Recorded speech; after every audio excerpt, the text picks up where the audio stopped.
রাজ্যে বিরোধী দলনেতা শুভেন্দু অধিকারী বাগনান থেকে দাঁড়ালেও 50,000 ভোটে হারবেন বলে মন্তব্য করলেন তৃণমূল কংগ্রেসের বাগনান কেন্দ্রের সভাপতি নয়ন হালদার। উল্লেখ্য 20 থেকে 22 দিন আগে বাগনানের লাইব্রেরি মোড়ে বিরোধী দলনেতা শুভেন্দু অধিকারী নাম না করে বাগনানের বিধায়ক অরুণ সেন প্রার্থী হলে হারানোর দায়িত্ব তার বলে মন্তব্য করেছেন। এরপর রবিবার একই জায়গায় সভা করেন অরুণাভ সেনের অনুপস্থিতিতেই শুভেন্দু অধিকারী দাঁড়ালেও 50,000 ভোটে হারাবেন বলে জানিয়ে দিল তৃণমূল কংগ্রেস কর্মীরা।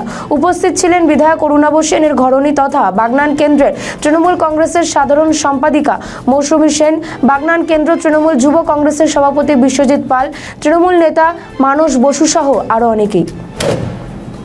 এটাই আমাদের তৃণমূল কংগ্রেসের নেতৃত্বের জন্য আগত, এটাই আমাদের তৃণমূল কংগ্রেসের নেতা আমাদের বিধায়ক রাজা সেনের সঙ্গে আগত। এত মানুষ রোজা রেখে হলেও আমাদের সামনে আজকে এসছেন এই মিটিংয়ে, এটাই দেখাচ্ছে যে তৃণমূল কংগ্রেসের শক্তিটা কোথায় আছে। আমরা একটা কথা বারবার দেখে এসেছি, বিজেপির একটাই নীতি, মানুষকে লাইনে দাঁড় করানো। নোটবন্দির সময় লাইনে দাঁড় করালো, জিএসটি নিয়ে সাধারণ মানুষকে লাইনে দাঁড় করালো, কৃষক বিল নিয়ে মানুষকে লাইনে দাঁড় করালো, মানুষকে প্রতিবাদের জায়গায় নামিয়ে দিল। এবার একটা কথা আপনারাই বলুন, এই লাইনে দাঁড়িয়ে দাঁড়িয়ে মানুষ তো এবার হাঁপিয়ে গেছে। এই লাইনে শুধু